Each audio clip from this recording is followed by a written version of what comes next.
আমরা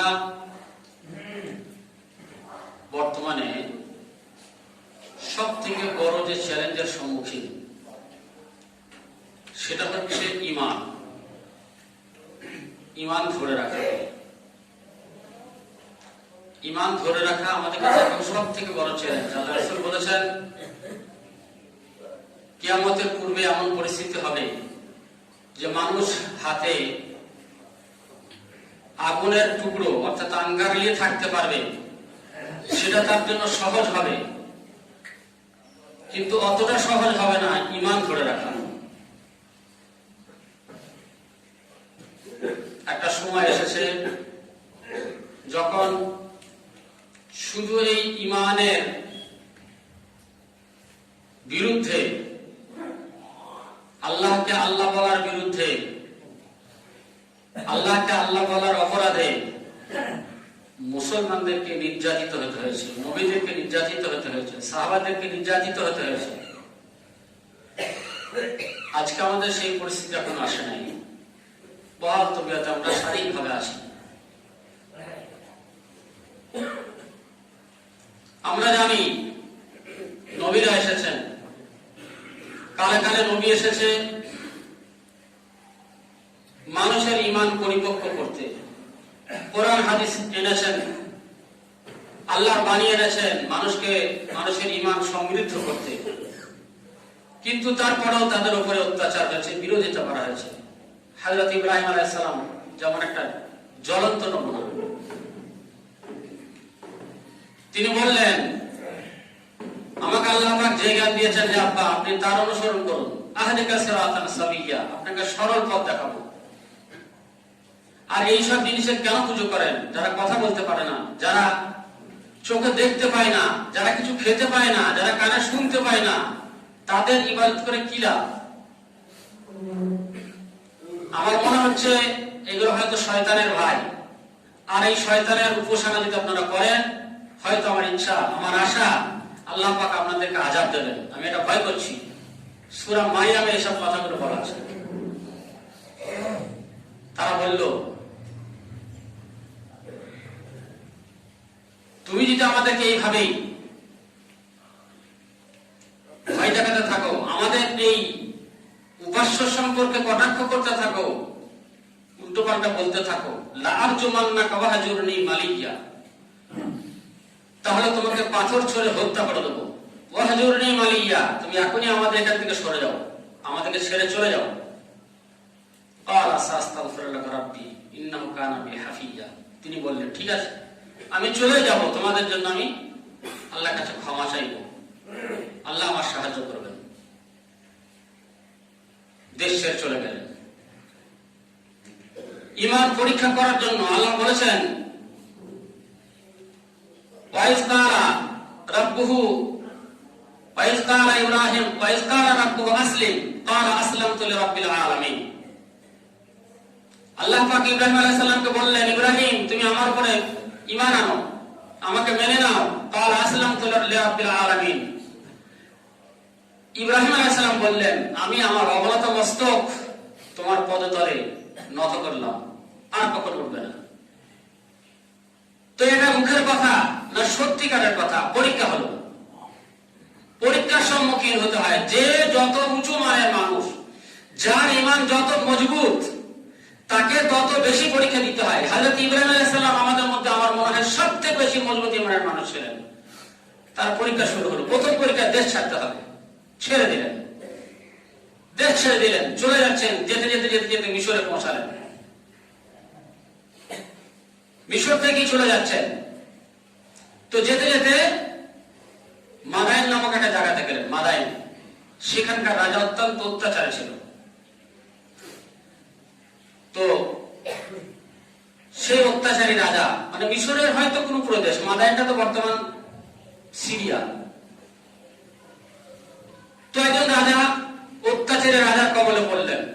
স্ত্রীকে নিয়ে যাওয়া হলো, অত্যাচার করবে।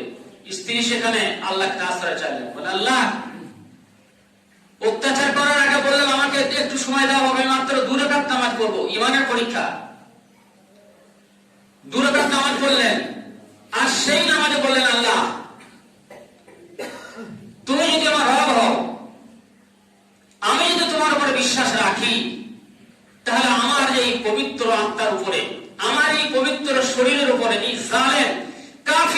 যেন স্পর্শ না করতে পারে, তুমি সেই দিকে আমাকে সাহায্য করো। আল্লাহ সঙ্গে সঙ্গে কবুল করে নিলেন। এরপর নামাজের পরে কাফির শয়তান যেই হাত বাড়াতে যায়, জালিম বাদশা তার হাত আড়ষ্ট হয়ে যায়, অবশ হয়ে যায়। একবার, দুবার, তিনবার চেষ্টা করে যখন ব্যর্থ হয়, তখন বলল, আমি তোমার কাছে ক্ষমা চাইছি, তুমি আমার এই হাতটা সারিয়ে দেওয়ার জন্য আল্লাহর কাছে দোয়া করো। তার হাত পা সারলো, অনেক উপঢৌকন দিলেন। হযরত হাজেরা নামক একটা মহিলাকে, সেটা সম্ভবত কেউ বলেছেন ওই বাদশার দাসী, কেউ বলেছে বাদশার মেয়ে, তাকে উপহার দেওয়া হলো। ইব্রাহিম আলাইহিস সালাম উপঢৌকন পেলেন, সেবক সেবিকা পেলেন, বাড়ি আসলেন, চলে আসলেন মাদায়ে, যেখানে আল্লাহ পাক যেতে বলেছেন। ফিরে গেলেন, মাঝ রাস্তায় ঈমানের পরীক্ষা হলো। তার আগে ইব্রাহিম আলাইহিস সালাম যখন বললেন, আমার আল্লাহ সেই প্রভু যিনি কখনো ডুবে যায় না, কখনো মুছে যায় না, যার কখনো অন্ধকার নেমে আসে না, যিনি শাশ্বত সত্য, তিনি আমার প্রভু, আমি অন্য কোনো প্রভুর কাছে মাথা নত করবো না, তাকে একমাত্র মানব। ঠাকুর করে ভাঙা হলো। ঠাকুর ভাঙার পরে কে ভেঙেছে বলে একটা যুবক আমাদের থেকে ভিন্ন ধর্মে কিছু একটা প্রচার করছে, সম্ভবত ইয়াকুল ইব্রাহিম, তার নাম ইব্রাহিম, তারই হয়তো একটা কাজ হবে। মানুষ ঘুরে আনলো, বিচার হবে। কি বিচার? প্রচুর কার্যকর করা হলো। ইব্রাহিম আলাইহিস সালামকে সেখানে চাপানো হলো, নিচে থেকে আগুন ধরিয়ে দেওয়া হলো, হাত পা বেঁধে ইব্রাহিমকে চাপানো হয়েছে। আল্লাহ পাক বললেন, কুলনা ইয়া নারু কুনি বারদান ওয়া সালামান আলা ইব্রাহিম, যারা আমার ঈমানে এইভাবে পরীক্ষা দেয়, আমি আল্লাহ তাদেরকে বন্ধু বানিয়ে নিই। আল্লাহ পাক বললেন খলিল, হযরত ইব্রাহিম আলাইহিস সালামের নাম রাখলেন খলিল, তিনি আল্লাহ বন্ধু। তো কত বড় বন্ধু, আল্লাহকে কত ভালোবেসেছে, দেশ ছাড়লো, মাতৃভূমি ছাড়লো, নিজের আত্মীয় স্বজন ছাড়লো, মা-বাপ ছাড়লো, সম্পত্তি ছাড়লো, কোনো অসুবিধা নাই, আল্লাহকে মেনেছি, আসলামতু লিল্লাহি রাব্বিল আলামিন, আমি সেখানেই মাথা অবনত করেছি, আর অন্য কথা মাথার পাবো না। সমস্ত অত্যাচারের পিছনে এক আল্লাহকেই বড় করে দেখালেন। আল্লাহ পাক আগুনকে বললেন, তুমি ঠান্ডা হয়ে যাও, শান্তিদায়ক হয়ে যাও আমার ইব্রাহিমের জন্য। আগুন পুড়ে শেষ হলো, ছাই হয়ে গেল। ইব্রাহিম আলাইহিস সালামের হাত পা যা বাঁধা ছিল সেই সব দড়িও পুড়ে গেল।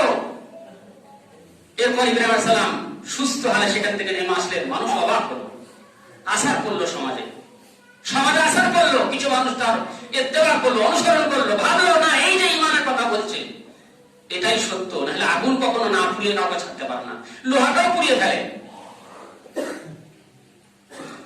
হযরতে ইসমাঈল আলাইহিস সালাম তার পেটে হলেন, বড় হলো, দোয়া কবুল হলো, বড় হলো ইব্রাহিম আলাইহিস সালাম, ইসমাঈল আলাইহিস সালাম। এই ইসমাঈল আলাইহিস সালামকে যখন বড় হলো, ফালাম্মা আসলামা ওয়া তাল্লাহু লিল জাবিন, যখন একটু বড় হলো, তো আল্লাহ পাক তাকে স্বপ্ন দেখাচ্ছেন। ইব্রাহিম আলাইহিস সালাম বলেছে, ইন্নী আরা ফিল মানামি আন্নী আযবাহুকা ফানজুর মাযা তারা, আমি স্বপ্ন দেখছি, আল্লাহ পাক আমাকে বলছেন, নবীদের স্বপ্ন সত্য হয়, তোমাকে জবাই করছি, ফানজুর মাযা তারা, তোমার কি এখন রায় বলো, তোমার ইচ্ছা কি?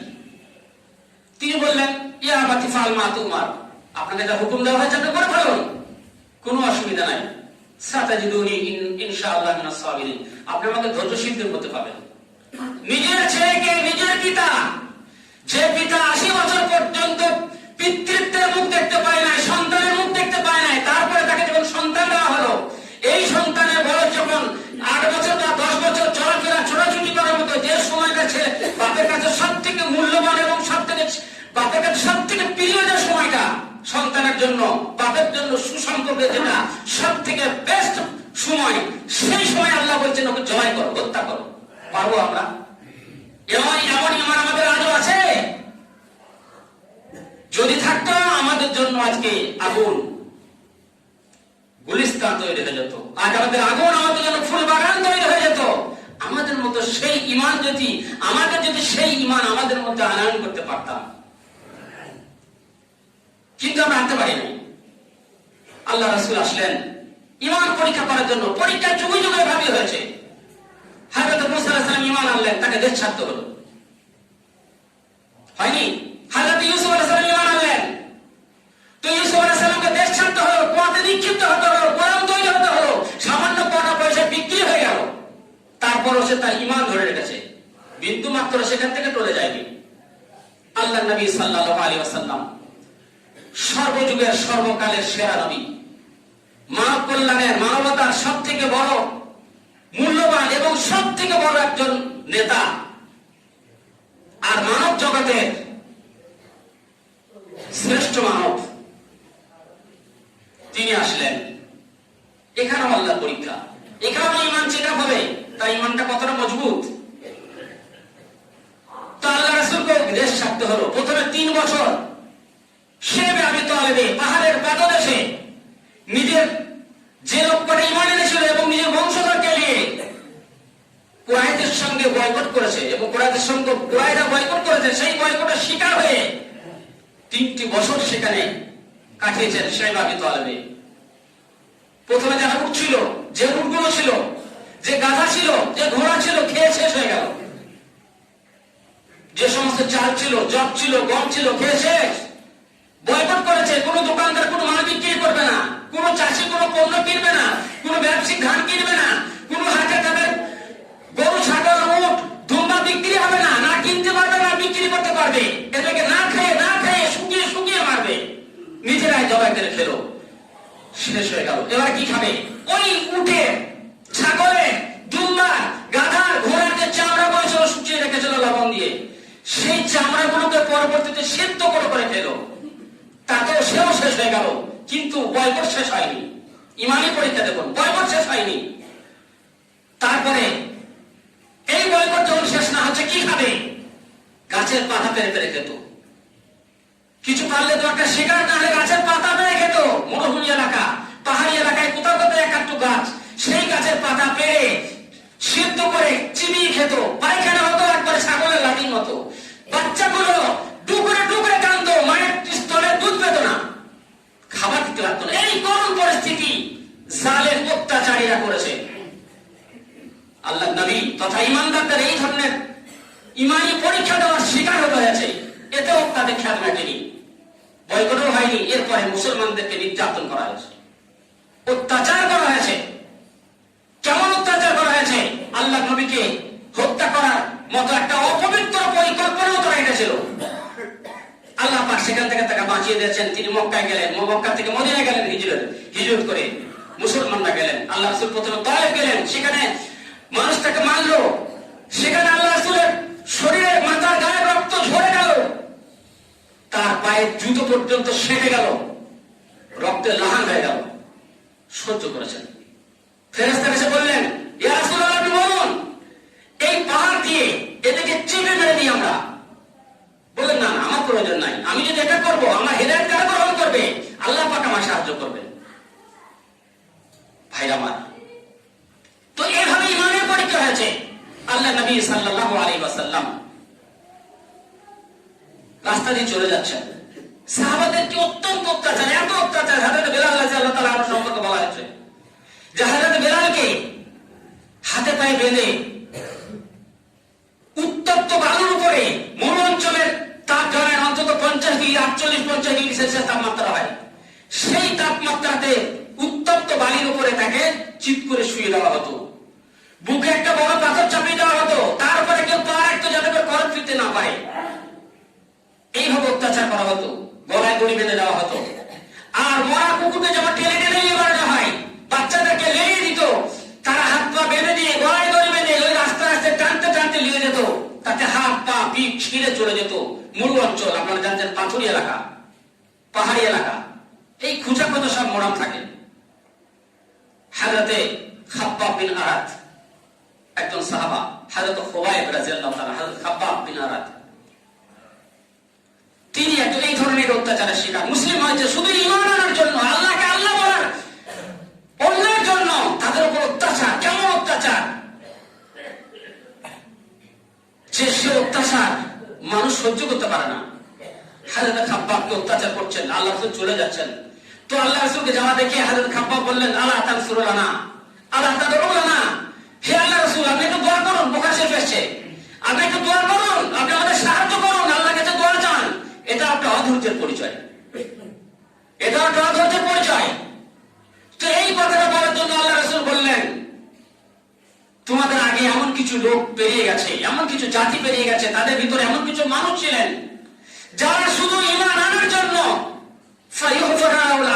মাটি খোঁড়া হতো, সেইখানে তাদেরকে বসিয়ে দেওয়া হতো, মাটি চাপা দিয়ে কোমর পর্যন্ত ঢেকে দেওয়া হতো।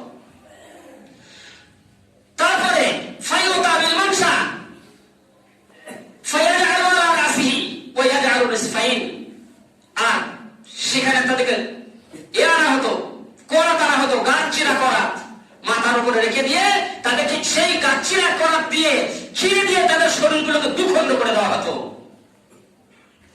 আর এইভাবে যখন দুখণ্ড তারা হয়ে যেত, তারা কখনো এখান থেকে ফিরে আসতো না। এই অত্যাচার, এত অত্যাচারের পরেও তারা তাদের ঈমান থেকে কখনো ফিরে আসে নাই। তোমরা ধৈর্য ধরছো না, একটু ধৈর্য ধরো, একটা সময় আসবে হাত্তা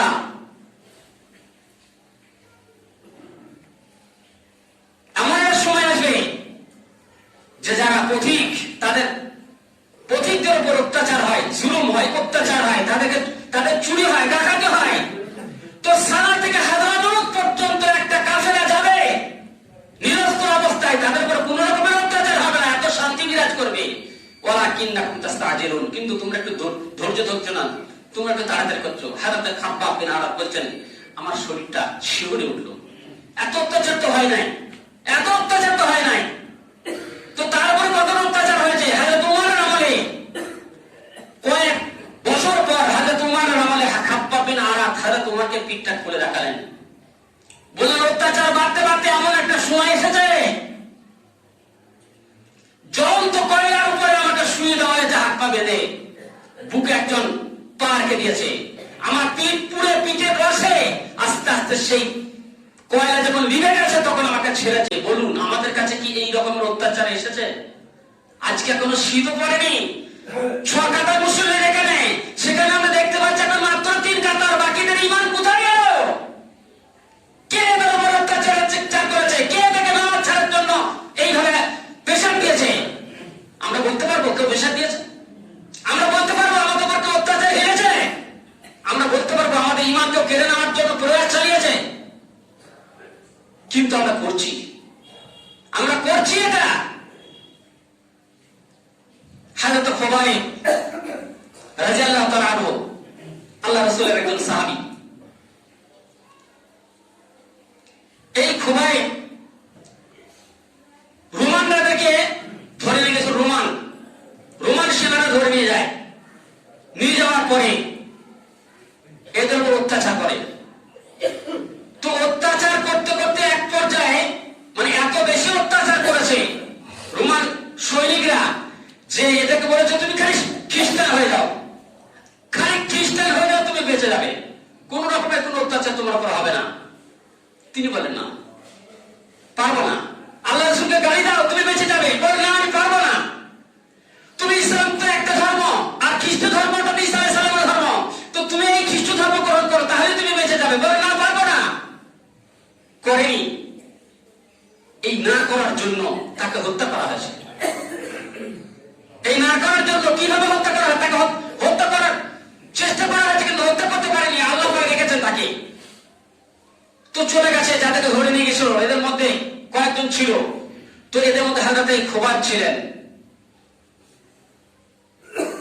এনাকে বলা হলো যে আমার মেয়ের সঙ্গে তোমার বিবাহ দেওয়া হবে, আর এই অর্ধেক রাষ্ট্রে তোমাকে মালিকানা করে দেওয়া হবে, আর অর্ধেক রাজা বানানো হবে। তুমি ইসলাম থেকে সরে এসো, খ্রিস্ট ধর্ম গ্রহণ করো। তিনি বললেন, অর্ধেক রাজত্ব নয়, যদি গোটা রাজত্ব আমাকে দিয়ে দেওয়া হয় এবং সারা আরব বিশ্বের যদি আমাকে মালিকানা বানিয়ে দেওয়া হয়, তারপরেও যদি বলা হয় আল্লাহ নবীকে আমার গালি দাও, মানতে পারবো না। বাদশা বলল, ঠিক আছে, তাহলে তোমাকে হত্যা করবো। সেটা আপনার ইচ্ছা, আপনি করতে পারেন। মুসলমানরা হত্যা হওয়ার জন্য আসে। আমরা মরে গেলে শহীদ, যদি ফিরে আসি তোমরা গাজী, দুদিক থেকে আমাদের লাভ, কোনো অসুবিধা নেই, আপনি করতে পারেন। বলে, ঠিক আছে, শুলির ব্যবস্থা করা হোক। শুলির ব্যবস্থা করা হোক, এটা শুলিতে চড়ানো হবে। আর কিছু কঠিন অন্তরের মানুষকে শুলি দেওয়া হলো, শুলিতে চড়ানো হবে। শুলি কাঠে থেকে চাপানো হয়েছে, আর এক ধার করেছে পায়ে, হাতে, বুকে, পেটে, বিভিন্ন জায়গাতে ছেঁড়া হয়, ছাড়া করা হয়, মানে ফুটো করা হয়, কি দিয়ে? ছুরি দিয়ে আঘাত করা হয়। আর বল, ইসলামকে ছাড়বি, খ্রিস্ট ধর্ম গ্রহণ করবি? বল, না, কখনোই সম্ভব নয়, এটা কখনোই সম্ভব নয়। শেষকালে বাচ্চা বলোকে নামিয়ে আনা হলো। একটা বড় দেগ জ্বালানো হলো, বড় দেগ, সেখানটা লাল করা হলো আগুনের মতো, এবং তার এক বন্ধু একজন মুসলমানকে সেখানে ফেলে দেওয়া হলো। সঙ্গে সঙ্গে পুড়ে সে ছাই হয়ে গেল, তার হাত চকচক করছে, একবারে মাংস পুড়ে ছাই হয়ে গেল। বলে, তোমার এই দশাটাই ঘটবে, খুবাইব, তুমি বলো। বলে, না, ওই ভাই মুসলিমদেরকে দেখায় না, কখনো সম্ভব নয়, আমি মেনে নেওয়া। ঠিক আছে, ফের শুলিতে ছড়াও, শুলিতে ছড়িয়ে ওকে ওখানে ফেলা হোক। শুলিতে চড়িয়েছে, আর ওই ছুরি করে মারছে আঘাত, ছুরি করে ছুরি বোকায় যাবে, বল ইসলাম ছেড়ে দিয়ে খ্রিস্ট ধর্ম গ্রহণ করবি, বলে না কোনো সম্ভব নয়। এরপরে দেখছে যে খোবাইবের চোখ দিয়ে পানি আসছে, চোখ দিয়ে পানি আসছে। তখন বাচ্চাগুলোকে নামিয়ে আনো, ভাবলো হয়তো এবারে হয়তো মরার ভয় হয়েছে। বললো বল ইসলাম ছেড়ে দিয়ে কি খ্রিস্টের ধর্ম গ্রহণ করবো? বলে না না সম্ভব নয়। বলে সম্ভব নয়, তাহলে ঠিক আছে তোমাকে তাহলে এখানেই ফেলা হবে। বলে ফেলার কোনো অসুবিধা নাই। এরপর বলে ঠিক আছে তাহলে তোমাকে একটা জিনিস বলি, আমার মাথাটা একটু চুমু দাও, তাহলে তোমাকে এবং তোমার সঙ্গীদেরকে ছেড়ে দেওয়া হবে। বলে তাই হবে। চুমু দিলেন, ছেড়ে দিলেন, চুমু দিলেন, বাচ্চা কথা রাখলো, ছেড়ে দিল মুসলিমদেরকে। হাজরত খোবাইব তার সাঙ্গ পাঙ্গলি যেমন মদিনায় গেলেন, হাজরত ওমর ডুগরে ডুগরে গেলে বললেন এই ইসলামের মুজাহিদকে সমস্ত মুসলমানদের উচিত এর মাথাতে চুমু দেওয়া। আজকে আমি এর মাথাতে চুমু দিয়ে শুরু করছি, তোমরাও শুরু করো। কারণ এই আগে একদল মুসলমানকে বাঁচিয়ে এনেছে, আর ইসলামকে এই সংকটাপন্ন অবস্থাতে ইমান বাঁচিয়ে রেখেছে। এই যে ইমানি পরীক্ষাতে পাশ করেছে, এই যুগে এটা চাকরি গেলে কথা ভাই ভাই আমার চুমু খেলেন, সাহাবারাও চুমু খেলেন, বাবা দিলেন, ইমান টিকে থাকলো, তার ইতিহাস টিকে থাকলো। আমরাও তো সেই মুসলিম, ও মুসলমান হ্যায়, ও মুসলমান है जमाने में, वो मुसलमान है जमाने में मुसलमान होकर, और तुम जलील व खार हुए तारे के पूरा होकर। জি তারা দেশের সেরা ছিল, জাতির সেরা ছিল, ইতিহাস করেছে মুসলমান হয়ে কোরআন হাদিস মেনে। সেই কোরআন হাদিস আজও আমাদের কাছে বিদ্যমান। আমরা কিভাবে শীতের সময় নামাজ ছেড়ে দিচ্ছি, কারণ সময় কিভাবে আমরা নামাজ ছেড়ে দিচ্ছি, এরপরও আমরা বলছি আমরা মুসলিম, এরপরও বলছি আমরা মুসলিম। আমরা ইমানি পরীক্ষা কোথায় পাশ করলাম, কোথায় পাশ করলাম? আল্লাহ পাক বলেছেন আম হাসিবতুম আন তাদখুলুল জান্নাতা ওয়া লাম্মা ইয়াতিকুম মাসালুল লাযিনা খালাউ মিন ক্বাবলিকুম মাসাতুহুমুল বাসা ওয়াজ যাররা ওয়া যুলজিলু হাত্তা ইয়াকুলা রাসূলু ওয়াল্লাযিনা আমানু মা'আহু মাতা নাসরুল্লাহ আলা ইন্না নাসরাল্লাহি কারীব। তোমরা কি ভাবো আম হাসিবতুম আন তাদখুলুল জান্নাতা, তোমরা কি এইটাই মনে করো যে তোমরা এমনি একটা নামাজ পড়বে তাতে তোমরা জান্নাতে চলে যাবে? ওয়া লাম্মা ইয়াতিকুম মাসালুল লাযিনা খালাউ মিন ক্বাবলিকুম, যেগুলো তোমাদের আগে যারা এসেছিল তাদের উপর তারাই মানে নিয়েছিল, আর তাদের উপরে এমন এমন অত্যাচার এসেছিল, এমন এমন জুলুম নির্যাতন রেখেছিল যে তারা কোন কোন সময় ভূমিকম্প দেওয়া হয়েছে, কখনো কখনো প্রাণ নাশ করা হয়েছে তাদের। মাতা নাসরুল্লাহ, তারা অথচ হয়ে বলেছিলেন আল্লাহ সাহায্য কোথায়? নবীদেরকে এবং তাদের যারা সঙ্গী তাদেরকে বলেছিলেন আল্লাহ সাহায্য কোথায়? আল্লাহ বলেন আলা ইন্না নাসরাল্লাহি কারীব, আল্লাহ সাহায্য অত্যন্ত নিকটে, তোমরা শুধু চাও। উদউনি আস্তাজিব লাকুম, চাইলে আমি আল্লাহ তোমাদেরকে দেবো। কিন্তু আমরা তো চাইতে পারি না, আমাদের সেই চাওয়ার যোগ্যতা নাই, আমাদের সেই চাওয়ার মানসিকতা নাই, আমাদের সেই চাওয়ার মতো ইমান নাই। আজ আমরা ইমান হারা হয়ে গেছি। শুধু শুধু শুধু শুধু এভাবেই আমরা দিন কত থাকবো, আর একটা নামাজ পড়বো, শুধু জুম্মাটা পড়বো, একটু রোজা করবো, আর তারপরে জান্নাতে চলে যাবো না। আল্লাহ বলেছেন আল্লাহ যে খালাকাল মাউত ওয়াল হায়াত লিয়াবলুকুম আইয়ুকুম আহসানু আমালা। আল্লাহ পাক তোমাদেরকে সৃষ্টি করেছেন, জীবন দিয়েছেন, এরপর মরণ দেবেন। এই জীবনের মরণের মাঝখানে তোমাদের যে সময়টা শুধু তোমরা আমল করবে পরীক্ষা করার জন্য কতটা তুমি আল্লাহর কাজ করেছো, কতটা আল্লাহর কাজ করেছো, তোমার ইমানি পরীক্ষায় তুমি কতটা পাস করেছো এটা দেখার জন্য। হযরত ইব্রাহিম আলাইহিস সালামের মতো নবীকে পরীক্ষা করা হয়েছে, মূসা আলাইহিস সালামের মতো নবীকে পরীক্ষা করা হয়েছে, আইয়ুব আলাইহিস সালামের মতো নবীকে পরীক্ষা করা হয়েছে, ইউসুফ আলাইহিস সালামের মতো নবীকে পরীক্ষা করা হয়েছে, হযরত মুহাম্মদ সাল্লাল্লাহু আলাইহি সাল্লামের মতো নবীকেও পরীক্ষা করা হয়েছে। আমরা কারা? আমরা কারা? একটা সাহাবার কথা বলি। হযরত আবু বকর সিদ্দিক রাদিয়াল্লাহু তাআলা আনহু আল্লাহর রাসূলের সবথেকে পরম বন্ধু এবং শ্বশুর। আল্লাহ রাসূলের কাছে হুকুম এসেছে যে আল্লাহ পাক তোমাকে হিজরত করতে বলেছেন। হযরত আবু বকর আল্লাহ রাসূলের একজন ভক্ত, তো হিজরত করতে বলেছেন। এই কথাটা আবু বকরকে শুনিয়ে দেওয়া হলো যে যে কোনো সময় আল্লাহ পাকের হুকুম আসতে পারে, তুমি রেডি থেকো, আমি যখন যাব তোমাকে সঙ্গে করে যাব।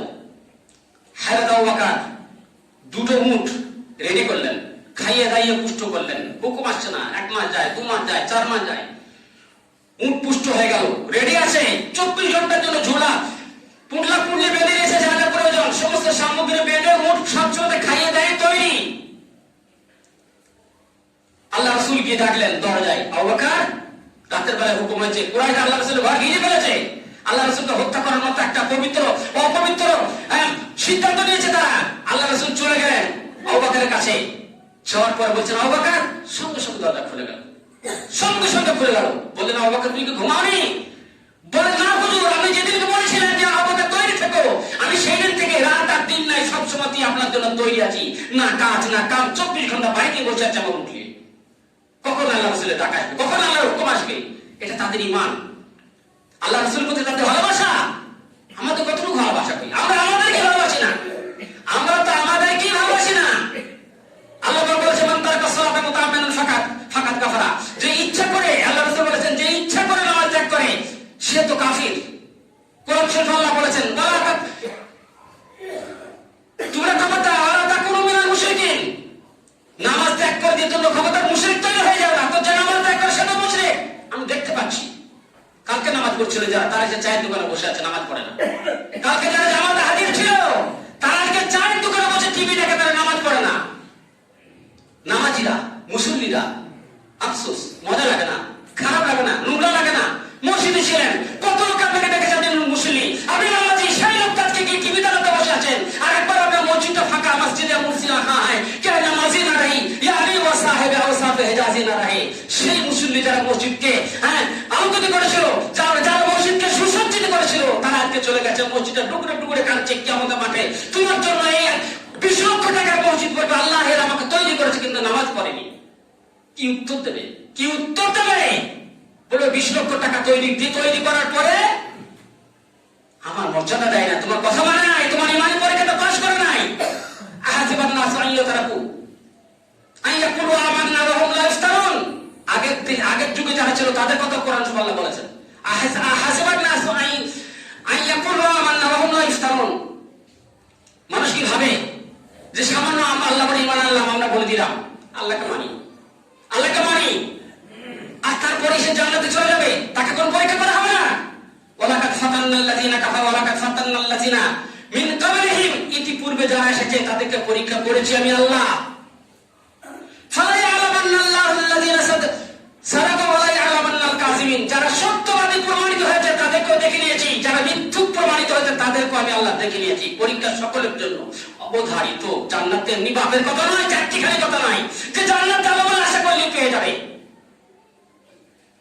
ওয়া আহিরু মান ইত্তাবা হাওয়াহু ওয়া তামান্না আলা আল্লাহ, দুনিয়ার মধ্যে তারাই তো পাগল, তারাই তো বোকা, যারা নিজের মন যা বলে তাই করে, অথচ আশা করে আল্লাহ আমাকে দয়া করবেন, আল্লাহ আমাকে ভালোবাসবেন, আল্লাহ আমাকে বাঁচিয়ে দেবেন।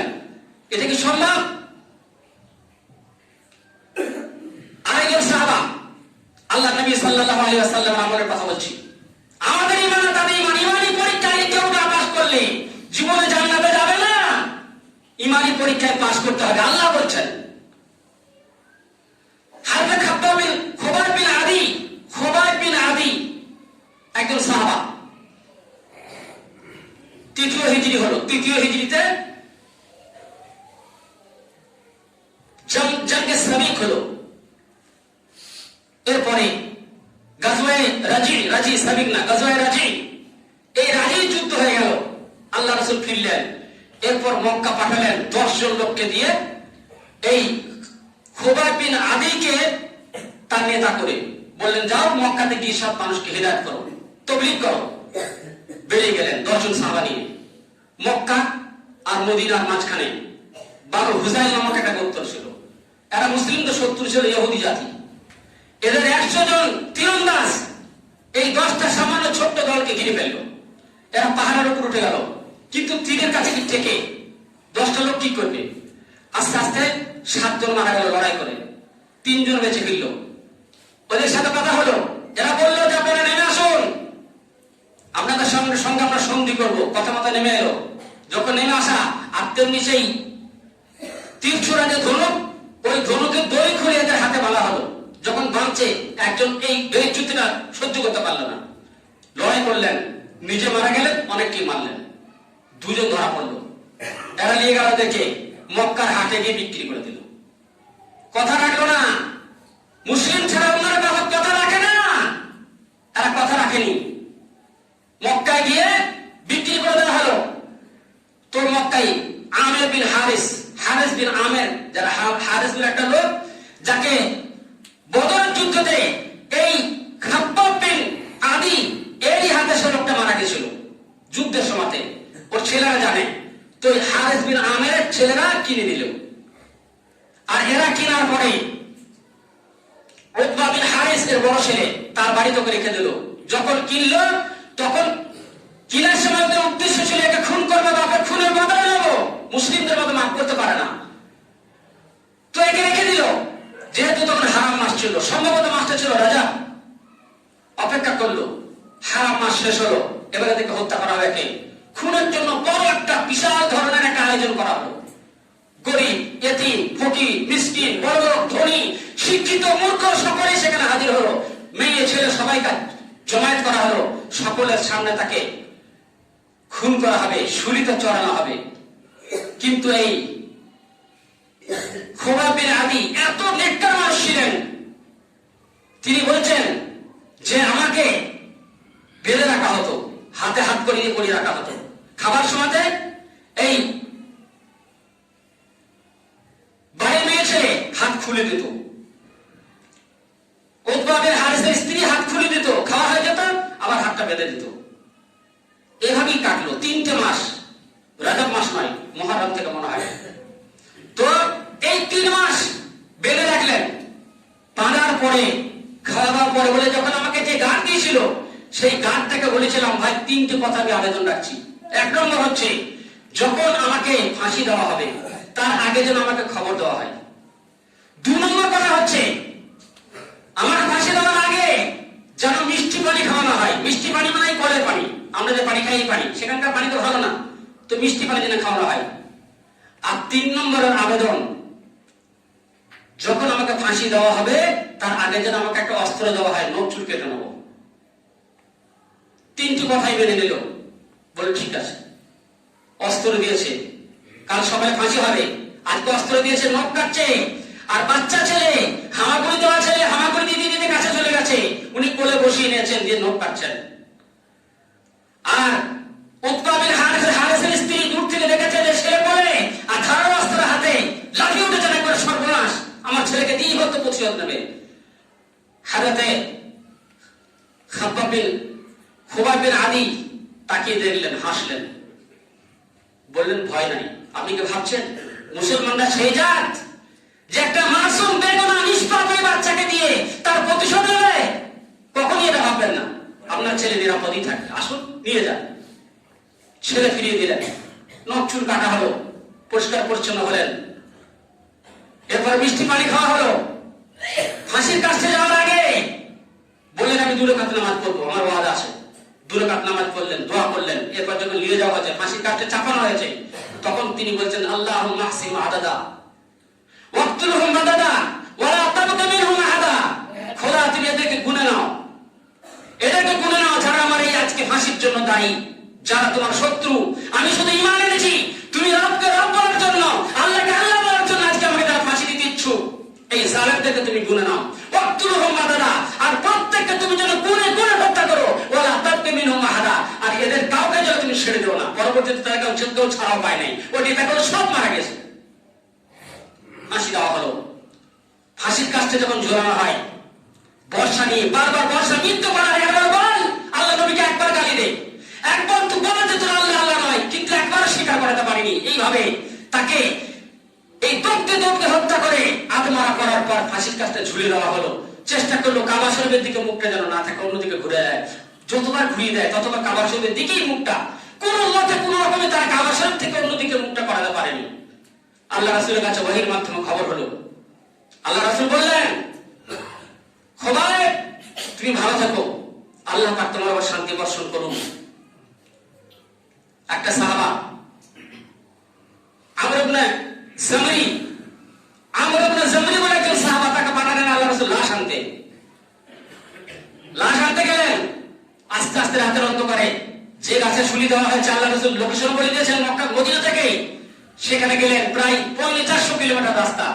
সেখান থেকে গিয়ে লাস্টের দড়িটা কাটলেন, কাটার পর নিচেতে পড়লো, নিচেতে লাশ আর পেলেন না,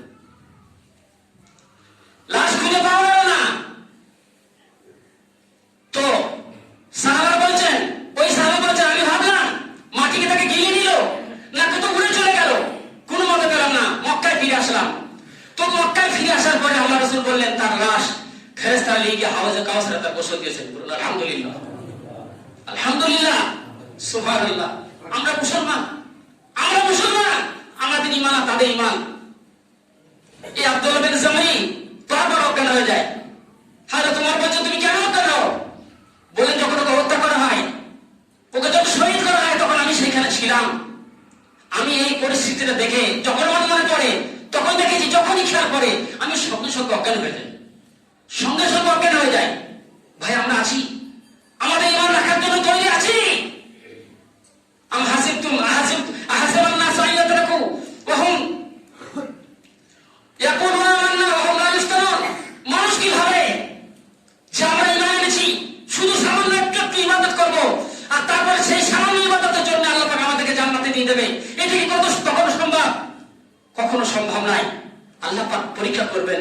আগের যারা উম্মত ছিলেন তাদের পরীক্ষা করেছেন, আজও আমাদের পরীক্ষা হবে। যদি ইমানি পরীক্ষা আমরা পাস করি তবেই না জান্নাত পাবো। যদি ইমানি পরীক্ষা আমরা পাস না করি জান্নাত পাবো না। জান্নাত পাবার ঘরে কথা নয়, চারটিখানি কথা নয়। আল্লাহ পাক আমাদের সকলকে ইমানি পরীক্ষায় সফলভাবে প্রত্যেককে যেন পাস করার তৌফিক দান করুন। আমরা যেন আব্দুল্লাহ বিন হুযাফা সাহাবী, আব্দুল্লাহ বিন হুযাফা সাহাবী, যে সাহাবাদের কথা বললাম, এর নাম হচ্ছে আব্দুল্লাহ বিন হুযাফা সাহাবী। আমি নামটা প্রথমে ভুল বলেছিলাম। এই আব্দুল্লাহ বিন হুযাফা সাহাবী এবং আব্দুল্লাহ বিন খাব্বাব বিন আরাব, খুবাইব, এদের মতো ঈমান আল্লাহ যেন আমাদের দেন। ইব্রাহিম আলাইহিস সালামের মতো ঈমান যেন আল্লাহ পাক আমাদের দেন। মুসা আলাইহিস সালামের মতো ঈমান আল্লাহ পাক আমাদের দেন। আইয়ুব আলাইহিস সালামের মতো যেন ঈমান আল্লাহ পাক আমাদেরকে দেন। আল্লাহ পাক রব্বুল আলামিন আমাদের সকলকে ঈমানি পরীক্ষায় তুমি পাস করিয়ে দিও। আয় আল্লাহ, আজকে যারা আমরা নামাজ ত্যাগ করেছি কাজের বিনিময়ে, নামাজ ত্যাগ করেছি সামান্য শীতের ভয়ে, আল্লাহ তুমি আমাদেরকে নামাজি করে দাও। আল্লাহ পাক আমাদের সকলকে তুমি জান্নাতি জীবন করার তৌফিক দান করো। আমিন।